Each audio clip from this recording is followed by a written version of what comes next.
ప్రభువు రక్షకుడైన యేసుక్రీస్తు నామంలో మీ అందరికీ శుభాభివందనాలు తెలియజేస్తున్నాము. అందరూ బాగున్నారు కదా? దేవుడు అనగానే ప్రతి ఒక్కరు కూడా ఒక గౌరవంతో కూడిన ఒక భక్తిని చూపిస్తారు కదా. అయితే దేవుడు అనేది దేవుడు 3 అక్షరాలతో కూడిన ఒక పదం అయినప్పటికీ కూడా ఈ దేవుని అర్థం చేసుకోవటానికి మనిషికి ఉన్న ఒక ఆయుష్కాలం అయితే సరిపోదండి. మనిషి ఆయుష్కాలం ఎంత అని మూషే గారు అన్నారు? 70 అధిక బలం అన్నాడు కదా, 80 సంవత్సరాలు అన్నారు ఆయన. అంటే దేవుని అర్థం చేసుకోవడానికి ఒక మనిషి జీవితకాలం సరిపోవటం లేదు. అంటే ఎందుకు అంటే బైబిల్ గ్రంథంలో హన్నా అని ఒక భక్తురాలదండి. ఆమె దేవుడి గురించి ఏమంటుందంటే కనుక ఆయన అనంత జ్ఞాని దేవుడు అంటుందండి. అంటే దేవుడు అంటే మహాజ్ఞాని, ఆయన జ్ఞానానికి అంతం లేదంట. అందుకే యేసుక్రీస్తు ప్రభు వారు కూడా భూమి మీద దిగొచ్చినప్పుడు ఆయన ఏమన్నారంటే పరలోక రాజ్య సంగతులు నేను మీకు తెలియజేస్తున్నా అన్నారండి. ఇవి పరలోక సంబంధమైన సంగతులు అన్నాడండి ఆయన. కాబట్టి ఈ మాటలు ఒక వ్యక్తి దేవుడి గురించి పరిపూర్ణంగా తెలుసుకోవాలంటే ఒక వ్యక్తికి తన జీవిత కాలం సరిపోవటం లేదు అంటే ఆయనకి ఎంత జ్ఞానం ఉంటారంట అనుకుంటున్నారు. అందుకే ఈ రోజున మనం అందరూ గొప్పగా చెప్పుకుంటున్నాము. సొలొమోను గారు కూడా దేవుడు అంటే జ్ఞానం ఇచ్చారంట. అంటే సొలొమోను గారి జ్ఞానం గురించి ఇప్పుడు మాట్లాడుకుంటున్నామంటే సొలొమోను గారికి జ్ఞానం ఇచ్చిన దేవుడికి ఇంకెంత జ్ఞానం ఉంటుందంటారు. కానీ ఈరోజు దేవుడిని మనం అందరం ఎలా చూడాలంటే కనుక మనం ఏదో దేవుడి దగ్గరికి వెళ్ళిపోయి ఒక మొక్కుబడి తీర్చేసుకొని మనం ఒక దండం పెట్టుకొని వచ్చేస్తే అంతవరకు భక్తి అనుకుంటున్నాం ఏంటి. చాలా మంది అదే భక్తి అనుకుంటున్నారు. కానీ దేవుడు అనగానే మనము ఆయన ఒక అనంత జ్ఞాని దేవుడు, ఆయన గురించి మనం అనేకమైన సంగతులు తెలుసుకోవాలి అనేది సత్యం. కాబట్టి ఈ రోజున ఆ సంగతులు తెలియజేయడానికి ఈ రోజున దేవాది దేవుడు అయి ఉంటే ఆయన భూలోకానికి వచ్చి ఆయన జ్ఞానాన్ని మనకు తెలియజేశారు.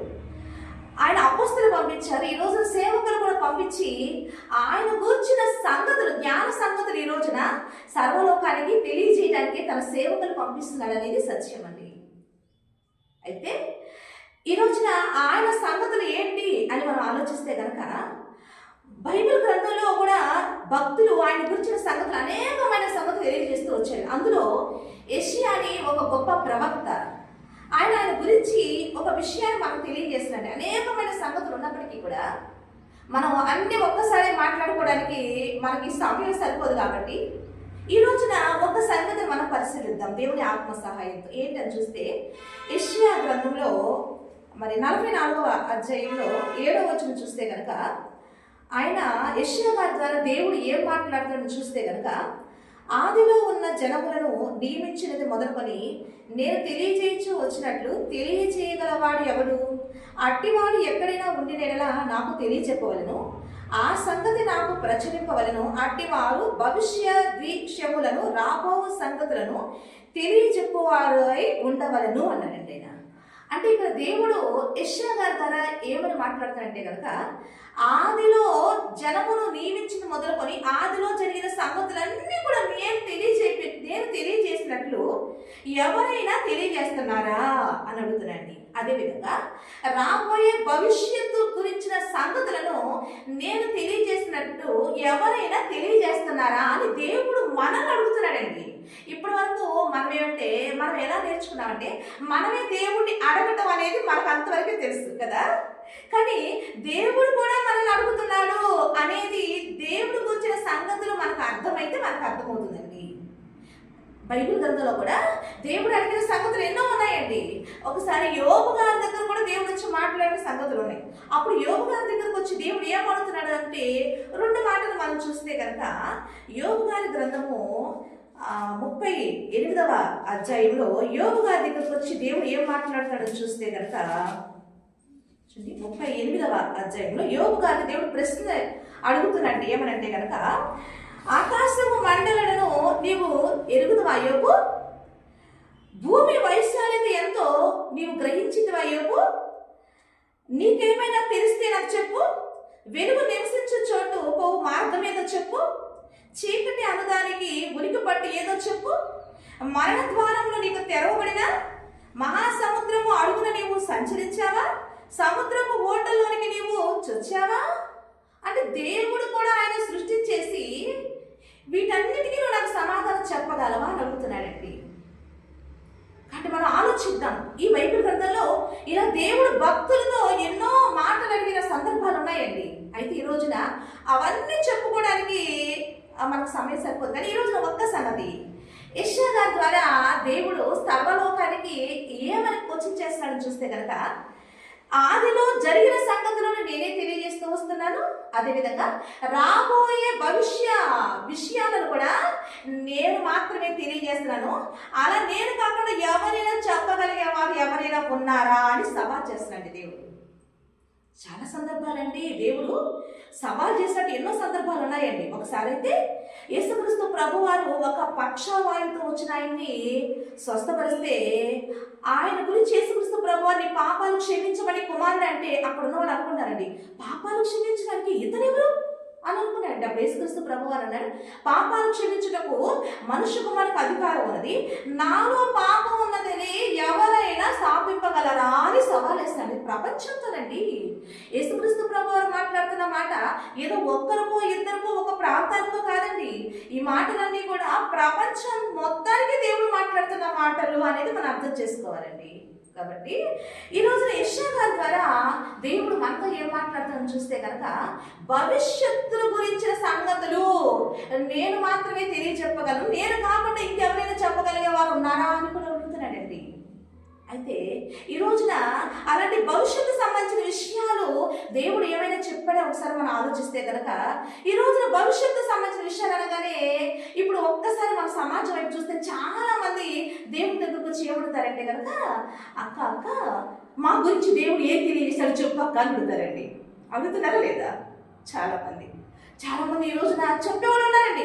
ప్రార్థన చేసుకుంటారు, కళ్ళు మూసుకుంటారు, అదిగో మాకు నీ కోసం దేవుడు దర్శనం చూపించాడు, నీకు ఇది జరగబోతుందని చెప్పేటోళ్ళు కూడా ఉన్నారండి. లేరంటారా? ఉన్నారండి. అంటే దేవుణ్ణి ఎలా చూస్తున్నారంటే, బయట సమాజంలో జ్యోతిష్య దగ్గరికి జ్యోతిష్యం చెప్తున్న వాళ్ళు ఉన్నారు. అదే లోకంలో ఉన్నది మళ్ళా యేసుక్రీస్తు ప్రభువారి దగ్గరకు వచ్చి మళ్ళా జ్యోతిష్యం అడిగేవాడు ఎంతమంది ఉన్నారండి. ఇప్పుడు దేవుడు ఏమన్నా తెలుసా, అసలు యాకోబు గారి గ్రంథంలో రేపేమి జరుగునో మీకు తెలుసా? మీకు తెలియదు. మీ జీవం ఏ పాటిది? కొంతసేపు కనపడి అంతలో ఆవిరైపోయేది కదా మీ జీవం. కాబట్టి ప్రభు చిత్తమైతే అది చేస్తాం ఇది చేస్తాం అనుకోండి అని చెప్తున్నాడు. అంటే భవిష్యత్తు ఏమైంది అనేది ఏ మనిషికి కూడా తెలియదు. కాబట్టి ఒక వ్యక్తి నా భవిష్యత్తు గురించి దేవుడు ఏం చెప్తున్నాడు అని అడిగితే, ఈ వ్యక్తి చెప్తుంది అంటే కనుక అది వాక్యానికి విరుద్ధమైనది మనం అర్థం చేసుకోవాలండి. అయితే ఈ రోజు అలా చెప్పే సేవకులు కూడా చాలా మంది ఉన్నారండి. ఈ మధ్య ఒక విషయాన్ని చాలా వైరల్ చేశారు. ఏంటో చెప్పనా, అది ఎలక్షన్ జరుగుతున్న టైంలో చాలా మంది జ్యోతిష్యం చెప్పేవాళ్ళు కూడా పలానా పార్టీ వస్తుంది చెప్పేవాళ్ళు ఉన్నారా లేదా? ఉన్నారండి. అదే తంతు క్రైస్తవులు కూడా తీసుకొచ్చి ఏ పార్టీ వస్తుందో ప్రార్థన చేయి అని అన్నప్పుడు ఈ మధ్య చాలా మంది ఒక వచ్చే పార్టీ ఏదో కూడా దేవుడు మాతో మాట్లాడేశారని చెప్పి ప్రవచనం చెప్పేసే వాళ్ళు కూడా ఉన్నారండి. అట్ట ఒక ఆయన ఒక ప్రవచనం చెప్పాడు ఏంటంటే, ఫ్యాన్ ఫ్యాన్ తిరిగిపోతుంది అని చెప్పాడు ఒక ఆయన. కానీ ఫ్యాన్ వచ్చిందంటే ఫ్యాన్ కాలేదండి. నెక్స్ట్ ఇంకొక పార్టీ వచ్చిందండి. వచ్చేసరికి అప్పుడు ఏమైంది, అందరూ కలిసి ఆయన ఆడిపోసుకున్నాడండి, పెద్ద వైరల్ చేశారండి. అంటే నేనేం చెప్తున్నా అంటే, ఇవన్నీ కూడా దేవుని గురించి సరైన అవగాహన లేక ఎమోషన్స్తో కూడా మాట్లాడేవాళ్ళు ఈ కాలంలో ఉన్నారు. అందుకే మనకి ఏం తెలియాలి అంటే కనుక, మనము కూడా ఫోకస్ చేయకుండా ఉంటాము. ఇలాంటి భవిష్యత్తు, ఒక మనిషి గురించిన భవిష్యత్తు దేవుడు ఎప్పుడు కూడా చెప్పడు. దేవుడు ఏమన్నా అంటే కనుక, ఒకసారి శిష్యులు వచ్చి కూడా, ప్రభువా నీ రాజ్యం ఎప్పుడు వస్తుందో చెప్పు, ప్రభువా నీ రాకడ ఎప్పుడు వస్తుందో చెప్పు ప్రభువా అని యేసుక్రీస్తు ప్రభువారు కూడా అడిగినప్పుడు ఆయన ఏమన్నారు సార్, కాలములు సమయములు తండ్రి ఆదిలో ఉన్నవి, అవి తెలుసుకున్నట మీ తరము కాదు, మీకు సంబంధించిన కాదని చెప్పేశారండి ఆయన. కాబట్టి మనం అర్థం చేసుకుంటే ఒక్క దేవుడు మాత్రమే చెప్పగలరు. అయితే మనిషి భవిష్యత్తు చెప్పగలంటే, మనిషి భవిష్యత్తు ప్రత్యేకంగా ఒక వ్యక్తి భవిష్యత్తు దేవుడు ఎప్పుడు చెప్పడండి. అయితే దేవుడు ఇప్పుడు ఎలా మాట్లాడు తెలుసా అండి, దేవుడు మాట్లాడేది యూనివర్సల్గా ఉంటుంది. అంటే ప్రపంచం అంతటితో దేవుడు మాట్లాడతాడు. అయితే ప్రత్యేకంగా మాట్లాడేదంటే ఏముండదండి, బైబిల్ గ్రంథంలో దేవుడు జరిగినవి చెప్పేశాడు, జరుగుతున్నవి చెప్పేశాడు, జరగబోయేవి కూడా ఆల్రెడీ ఈ జీవ గ్రంథంలో దేవుడు రాయించి పెట్టాడండి. అందుకే దేవుడు ఏమన్నా భవిష్య సంగతులు నేను చెప్పినట్లు ఎవరైనా చెప్పగలరా అని అంటున్నాడండి. కాబట్టి ఎవరు కూడా చెప్పలేరండి. అలా భవిష్యత్తులో జరగబోయే యూనివర్సల్ అందరికీ సంబంధించిన సంగతులు ఈ బైబిల్ గ్రంథంలో ఉన్నాయి. ఆ రోజున ప్రవక్తను పంపించి కూడా దేవుడు ప్రజలకు కూడా భవిష్యత్తు సంబంధించిన దేవుడు ఏం చెయ్యబోతున్నాడు అనే సంగతులు తెలియజేసి మీరు ప్రవర్తన దిద్దుకోండి, మీరు మార్చుకోండి అని చెప్పి ప్రజలు హెచ్చరించే మాటలే దేవుడు తెలియజేశాడు. కానీ ఇలా నీకు ఇది అవుతుంది, అది వస్తుంది, ఇదిగో నీకు ఇలాంటి ఉద్యోగం వస్తుంది, నువ్వు అమెరికా వెళ్తావు, ఇదిగో నీకు ఇలాంటి డబ్బులు వస్తాయి, ఇలాంటి చెప్పే వాళ్ళు కూడా ఉన్నారండి, చాలా మంది ఉన్నారండి. ఇదిగో మేము ప్రార్థన చేశాము, ఇదిగో నీకు పలానా అబ్బాయి దేవుడు చూపిస్తున్నాడు, అబ్బాయి వస్తాడు. చూడండి, మనం ఆలోచిద్దామండి. నాకైతే దేవుడు అలా చెప్పలేదండి. దేవుడు ఏం చెప్పాడు తెలుసా అండి? నా రాజ్యాన్ని, నా నీతిని వెతుకుకోమారి అని చెప్పాడండి. మన దేవుని వైపు చూసి దేవుని నీతి ఏంటో తెలుసుకొని ఆయన నీతిలో మనం నడుచుకుంటూ వెళ్ళిపోతే మనకి ఏది మంచో ఏది చెడో దేవుడే మనకు అనుగ్రహిస్తాడు తెలియజేసి మంచి మార్గం నడిపించి మంచి నిర్ణయం నువ్వే తీసుకునేలా ఆలోచించే మంచి జ్ఞానాత్మని అనుగ్రహించి నువ్వే నీ లైఫ్ను చక్కగా నిలబెట్టుకునే ఒక జ్ఞానవంతుడిగా దేవుడిని తీర్చిదిద్దుతాడండి. కాబట్టి ఎవరి చేతుల్లో కూడా మనము మోసపోకుండా ఉండాలనే ఈ మాటలు సమాజానికి దేవుడు తెలియజేస్తున్నాడండి. అయితే అలా యూనివర్సల్గా దేవుడు ప్రపంచం అంతటికీ కూడా ఆయన ఏం చెప్పిన భవిష్యత్తు గురించి చెప్పిన సంగతి ఏంటి అని ఒకసారి ఆలోచిస్తే మత్తయి గారు రాసిన సువార్తలో అక్కడ యేసుక్రీస్తు ప్రభువారు ఏం చెప్తారో చూద్దామండి. మత్తయి గారు రాసిన వార్త 7వ అధ్యాయము 13వ వచనం చూస్తే కనుక, ఒకసారి 13-14 వచనం చూస్తే కనుక, ఇరుపు ద్వారమున ప్రవేశించుడి, నాశనానికి పోవు ద్వారము వెడల్పును, ఆ దారి విశాలమునై ఉన్నది, దాని ద్వారా ప్రవేశించేవారు అనేకులు. అయితే జీవమునకు పోవు ద్వారము ఇరుకును, ఆ దారి సంకుచితమై ఉన్నది, దాని కనుగొనేవారు కొందరే అన్నాడండి. అంటే ఇందులో భవిష్యత్తులో ఏం జరుగుతుందో అని దేవాది దేవుడు ముందే రాయించి పెట్టాడు. ఎందుకు దేవుడు రాయించి పెట్టాడంటే, దేవుడు అనగానే ముందు అనుకున్నా కదండి, 3 అక్షరాలుగా దేవుడు అని మనం సింపుల్గా దేవుడు అని ఆ మాట అనేసేసి చాలా గౌరవంతో కూడిన భక్తిని మనం కనపరుస్తున్నాం. కానీ దేవుడికి వచ్చిన సంగతులు ఒక మనిషి అర్థం చేసుకోవడానికి మనిషికి ఒక జీవిత కాలం అయితే సరిపోదు అనేది వాస్తవం అండి.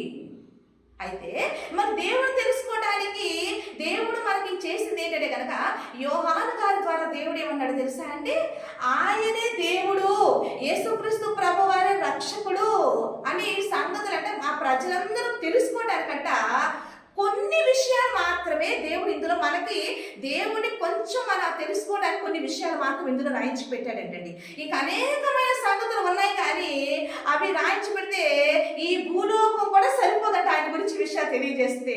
కాబట్టి ఈ ఒక్క గ్రంథం చదవడానికే మనిషికి ఆయుష్కాలం సరిపోవట్లేదే. ఇంకా అనేకమైన సంగతులు దేవుడు మహా జ్ఞానాన్ని, అనంత జ్ఞాని దేవుడు అనేకమైన సంగతులు ఇందులో రాయిస్తే ఇక మనం చదవగలం, నేర్చుకోగలమండి. కాబట్టి దేవుడు ఏమనంటే, నీకు ఎంతవరకు అవసరమో దేవుడిని తెలుసుకోవడానికి అంతవరకు నేను ఈ మాట రాయించి పెట్టానండి. దేవుని మహిమ కలుగును గాక.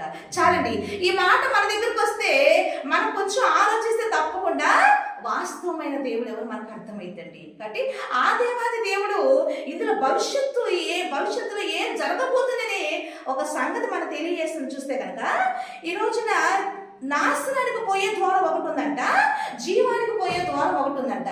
అయితే నాశనానికి పోయే ద్వారం ఏమో చాలా విశాలంగా ఉందంట, అందులో చాలా మంది వెళ్తున్నారంట.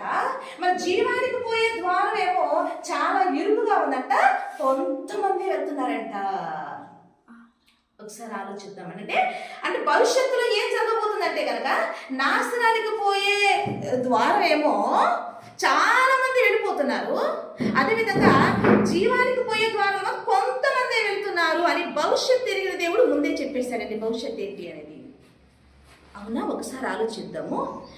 ఇప్పుడు ప్రపంచవ్యాప్తంగా చూస్తే క్రైస్తవ శాతం ఎక్కువ ఉంది, అవునా? అంటే ఒక్కసారి మన యేసుక్రీస్తు ప్రభువు చెప్పిన మాట ఒకసారి మనం ఆలోచిస్తున్నామండి. ప్రపంచవ్యాప్తంగా చూస్తే క్రైస్తవులు అనేది ఎక్కువగా ఉన్నారు. ఆ తర్వాత ఎవరున్నారు అంటే కనుక ముస్లిమ్స్, ఇస్లామ్స్ వాళ్ళు ఎక్కువ ఉన్నారు. ఆ తర్వాత ఎవరంటే కనుక హిందువులు, ఆ తర్వాత బౌద్ధ మతం ఉన్నది. ఇది మనందరికీ తెలిసిందే సత్యం అది.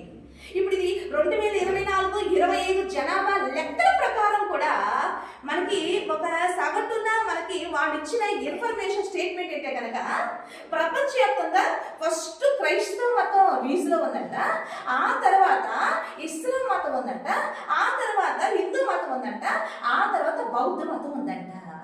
ఇప్పుడు నాకు ప్రశ్న అనేది ఇది ఎందుకు చెప్తానంటే, నాకు వచ్చిన ప్రశ్న ఏంటంటే కనుక ప్రపంచవ్యాప్తంగా క్రైస్తవులు అనేవాళ్ళు చాలా మంది ఉన్నారు, కానీ మరి చాలా మంది ఉన్నారంటే ఇక్కడ యేసుక్రీస్తు ప్రభువారు ఏమన్నారంటే నాశనానికి పోయే ద్వారము చాలా మంది వెళ్ళిపోతున్నారు, కానీ జీవనానికి పోయే మార్గంలో కొందరే ఉన్నారన్నారు.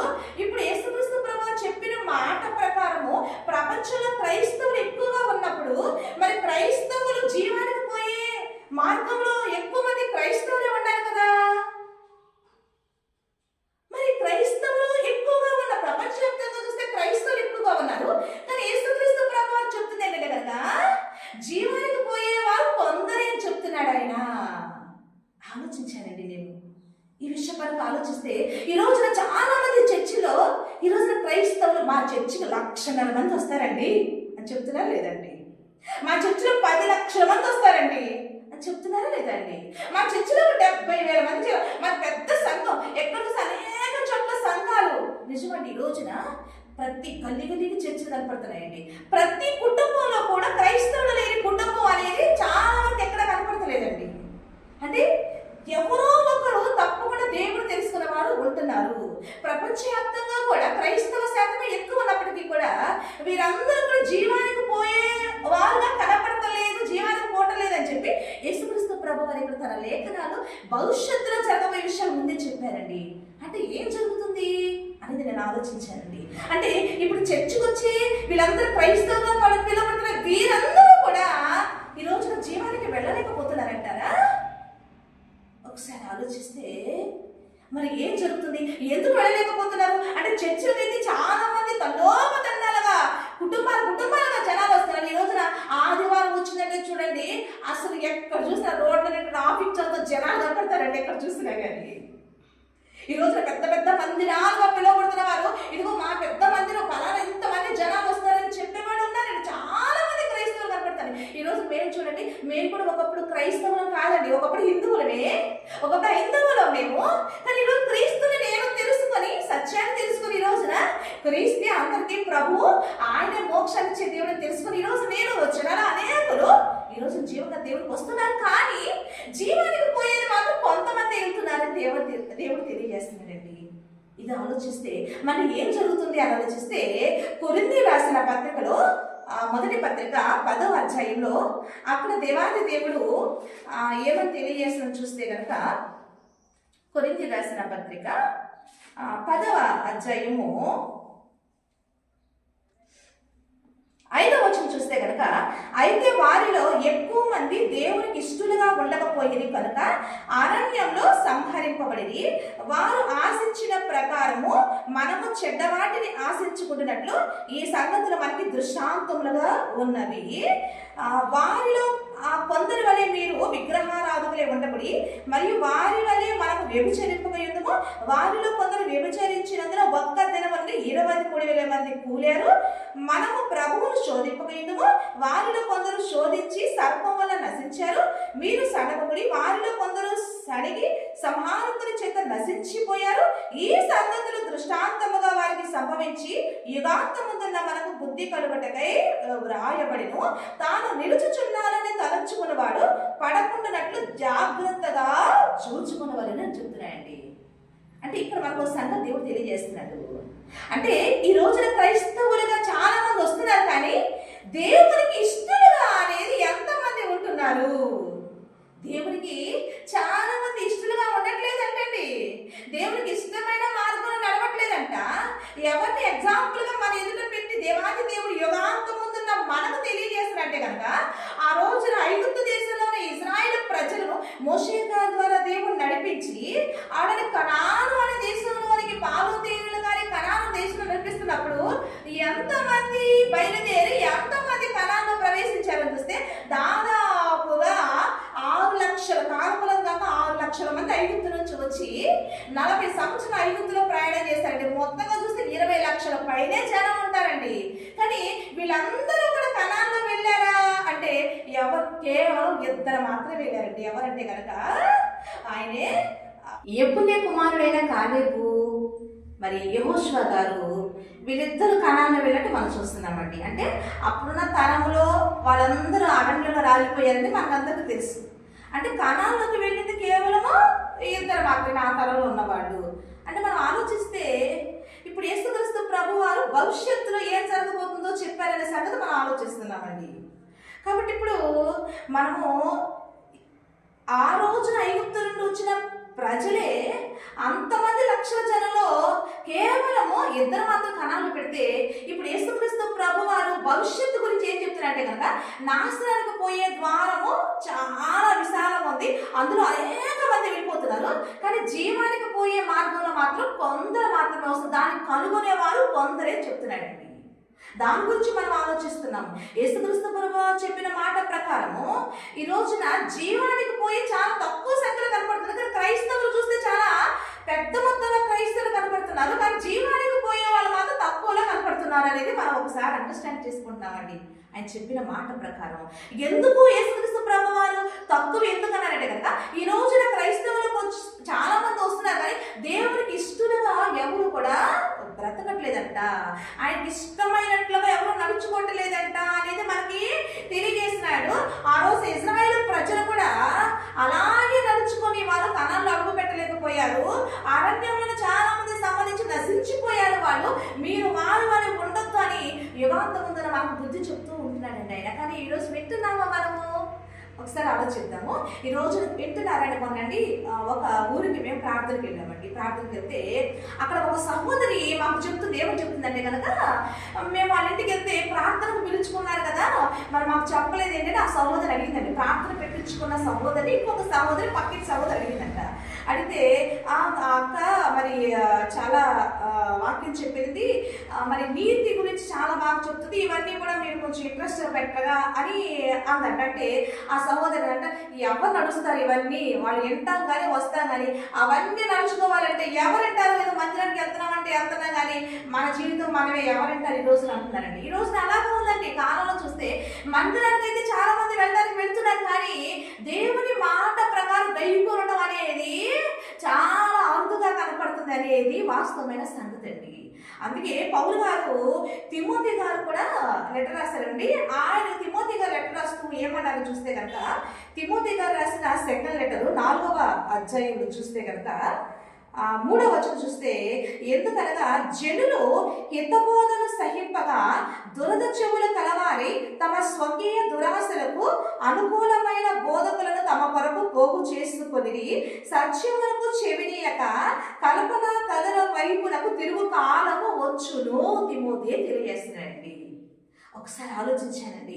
యేసుక్రీస్తు ప్రభువు చెప్తున్న మాట ఈ రోజున ఎంతగా సమాజం వైపు చూస్తుంటే ఎంతగా నెరవేరుతుంది అనేది మనకు అర్థమవుతుంది.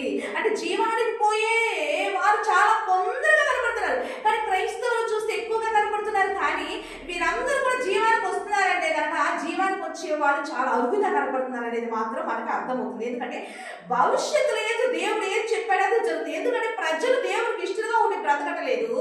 ఇప్పుడు ప్రజలు ఏం చేస్తారు? తమకు అనుకూలంగా ఉన్న బోధకులని తమ కొరకు పోగు చేసుకుని ఏర్పరచుకుంటున్నారంట. ఎందుకు అంటే తమ అనుకూలంగా ఉన్న బోధకులు తమ స్వకీయ దురాశను నెరవేర్చుకోవడానికి, అంటే దేవుని మాట ప్రకారం కాకుండా వాళ్ళకి ఇష్ట ప్రకారమే నడుచుకోవాలి, వాళ్ళకి ఇష్ట ప్రకారమే కూడా బోధన చేసే విధంగా బోధకులు కూడా మాకు కావాలి అని అలాంటి బోధకులను కూడా వీళ్ళు ఏర్పరచుకున్నారంట. అందుకే ఈరోజు కొంతమంది బోధకులు చూడండి, ఈరోజు మనుషులు సంతోష పెట్టే మాటలు చెప్పే బోధకులు కూడా ఈరోజు చాలా మంది వింటున్నావా లేదా వింటున్నామండి. అయితే పౌలు వారు ఏమన్నా సార్, మేము మనుషులను సంతోష పెట్టే వాళ్ళం కాకుండా దేవుని సంతోష పెట్టే బోధకులంగానే మేము నడుచుకుంటున్నాము. వాక్చాతుర్యంతో మేము మీకు జ్ఞానాన్ని తెలపటం లేదు, మనుష్య జ్ఞానంతో మేము మీకు బోధించట్లేదు తెలియజేస్తున్నాయండి. అంటే ఆలోచిద్దామండి. అంటే ఈరోజు ప్రజలు తమ స్వకీయ దురాశని తమకు అనుకూలం. అంటే ఈరోజు చాలా మంది అడిగారు, ఎందుకు నువ్వు మందిరానికి వెళ్తున్నావు, ఎందుకు నువ్వు ఉపవాసం ఉంటున్నావు, ఎందుకు నువ్వు ఈ విధంగా దేవుని సన్నిధికి కానుకలిస్తున్నావు అంటే చాలా మంది ఏమో చెప్తున్నారు, చెప్తున్నారు తెలుసా అండి? మా అమ్మాయికి పెళ్ళి అవటం లేదు కాబట్టి దేవుడి సన్నిధికి వస్తే మా అమ్మాయికి పెళ్ళి అయితే మేము వస్తున్నాం, మా అబ్బాయికి ఉద్యోగం రావట్లేదు కానీ దేవుడి సన్నిధికి వస్తే మా అబ్బాయికి ఏదైనా ఉద్యోగం వస్తే ఒక ఆస్తి వస్తున్నామని ఇలాంటి వాటి కొరకే దేవుడు వెంబడించే వాళ్ళు చాలా మంది కనపడతారండి. చూడండి, అవన్నీ మనకు కావాలని తండ్రికి తెలియదండి. దేవుడు ఏమన్నా తెలుసా, మీకు ఇవన్నీ కావాలని నాకు తెలుసు, అయితే మీరు చేయాల్సింటే నా నీతిని మీరు వెతకండి అని దేవుడు తెలియజేస్తాడండి. ఆ రోజు నేను కూడా నాకు ఇలాంటి శ్రమలను నేను దేవుని దగ్గరకు వస్తే నేను ఇదే విధంగా దేవుడు నా స్వకీయ దురాశలకి నేను దేవుడిని ప్రార్థన చేసి అడుగుతుంటే దేవుడు నా దగ్గరికి వచ్చి చెప్పింది ఏంటి తెలుసా అండి? నీకేది కావాలో నాకు తెలియదు అన్న కుమారి, నువ్వు నా నీతిని వెతుకు, నా నీతి మార్పులు నడువు, ఇవన్నీ నేను నీకు అనుగ్రహిస్తానని చెప్పాడండి. కాబట్టి ఆయన మన తండ్రి, ఆయనకు అన్నీ తెలుసు. కాబట్టి మన దేవుని ఎందుకు వెంబడించాలంటే జీవానికి పోయే మార్గము దేవుడు మనకు తెలియజేస్తాడు. ఎప్పుడు ఒక వ్యక్తి జీవానికి పోతాడంటే ఆయన నీతిలో మనం నడుచుకున్నప్పుడు. కాబట్టి ఈ రోజున ఎందుకు చాలా మంది జీవ మార్గంలో రాలేకపోతున్నారంటే దేవుడు ఏం తెలియజేస్తాడంటే కనుక ఇక్కడ తమ స్వకీయ దురాశలకు అనుకూలంగా బోధకులు ఏర్పరచుకొని తమకు అనుకూలంగానే దేవుణ్ణి ఆరాధిస్తున్నారు. కాబట్టి ఈ రోజున చాలా మంది జీవ మార్గంలోనికి రాలేకపోతున్నారని దేవుడు తెలియజేస్తున్నాడండి. కాబట్టి ఇప్పుడు ఇదంతా మనం ఎందుకు ఆలోచిస్తున్నామంటే కనుక భవిష్యత్తు ఏం జరుగుతుందో దేవుడికి ముందే తెలుసు కదా. భవిష్యత్తులో జీవానికి పోయేవాడు చాలా తక్కువ మంది చెప్పేశాడు. అయితే ఈ రోజున బయట ఇలాంటి అల్లరి చిల్లరగా అనేకమైన బోధలు ఉన్నాయి. కానీ ఈ రోజున అలాంటి బోధల నిమిత్తం చాలా మంది కూడా ఒకరి గురించి ఒకరు మాట్లాడుకోవడం ఈ రోజు మనం చూస్తున్నామా లేదా? నువ్వు అలా బోధించావు ఇలా అందరూ అనుకుంటూ మనం చూస్తున్నామండి. నిజమే కదా. అయితే ఇప్పుడు కొరింథీ రాసిన పత్రికలో పౌలు గారి ద్వారా దేవుడు ఇక్కడ ఏం మాట్లాడుతారంటే, కొరింథీ రాసిన మొదటి పత్రిక 4వ అధ్యాయం చూస్తే కనుక 4వ వచనం చూస్తే కనుక, నా యందు నాకు ఏ దోషమును కానరాదు, అయినను అందువల్ల నీతిమంతుడిగా ఎంచబడను, నన్ను విమర్శించువాడు ప్రభువే. కాబట్టి సమయము రాకమునకు అనగా ప్రభు వచ్చు వరకు దేనిని గురించి తీర్పు తీర్చబడి ఆయన అంధకారమందలి రహస్యములను వెలుగులోనికి తెచ్చి హృదయములలోని ఆలోచన బయలుపరచబడినప్పుడు ప్రతి వారికి తగిన మెప్పు దేవుని వలన కలుగును అన్నాడండి. అంటే ఏం చెప్తున్నానంటే దేవుడు ఏం తెలియజేస్తున్నారంటే కనుక ఈ రోజున అందరూ కూడా జ్ఞానాన్ని సరిగా బోధిస్తున్నారని బోధించిన వాళ్ళు ఉన్నారండి. అయితే నువ్వు అలా బోధిస్తున్నావు, నువ్వెలా చేస్తావని ఈ విధంగా ఒకళ్ళొకళ్ళు విమర్శించుకుంటూ ఈ రోజున బోధన చేస్తూ ప్రపంచానికి మనం కనపడుతుంటే ఈ రోజున ప్రపంచం అంతా మనం చూసి ఎగతాళి చేస్తున్నారండి, హేళన చేస్తున్నారు. ఈ క్రైస్తవులోనే ఐక్యత లేదు, వీళ్ళు ఇలా ఉంటున్నారు అని చెప్పి మనల్ని అంటూ నిందించిన అవమానపరుస్తూ మనం చూస్తున్నామండి. కాబట్టి ఇక్కడ దేవుడు ఏమంటాడంటే కనుక ప్రతి ఒక్కరిలో కూడా ఈ రోజున ఎదుటివాడిని విమర్శించే మనలో ఏ తప్పు లేదంటారా? ఒకసారి ఆలోచించండి. అందుకే యేసుక్రీస్తు ప్రభు వారు కూడా ఆయన బోధిస్తే ఉండండి, మీరు ఎదుటివాడి తీర్పు తీర్చండి. ఎందుకంటే ఎదుటివాడికి ఏలెత్తి చూపిస్తుంటే 4 ఏళ్ళు మీ వైపు చూపిస్తాయంట. ఎదుటివాడి కంట్లో నీకు నలుస్తుంది అని చెప్తే నీ కంట్లోనే దూరం ఉంది, ముందు నీ కంట్లో దూరం తీసుకుని దేవుడు చెప్తున్నాడండి.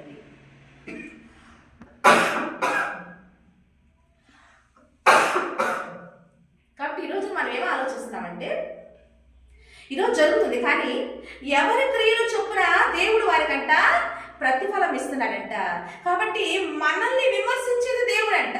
ఎవరు సరిగ్గా బోధించట్లేదో, ఎవరు స్వకీయ దురాశలకు అలాంటి బోధకుల్ని సమకూర్చుకుని ప్రజలు వెళ్తున్నారో ప్రజలకు తెలియదా అండి? ప్రజలకు తెలియక చేస్తున్నారని తెలుసండి. ప్రజలకు సత్యం ఏదో తెలియదని తెలుసు, కానీ ప్రజలు సత్యమును ప్రేమించక వాళ్ళంట నీతిని కాకుండా దుర్నీతి విషయాల ఆశ కలిగి ఉన్నారంట. కాబట్టి ఇది తెలియక కాదని అందుకే యేసుక్రీస్తు ప్రభు వారు కూడా ఏమన్నాడు తెలుసా అండి?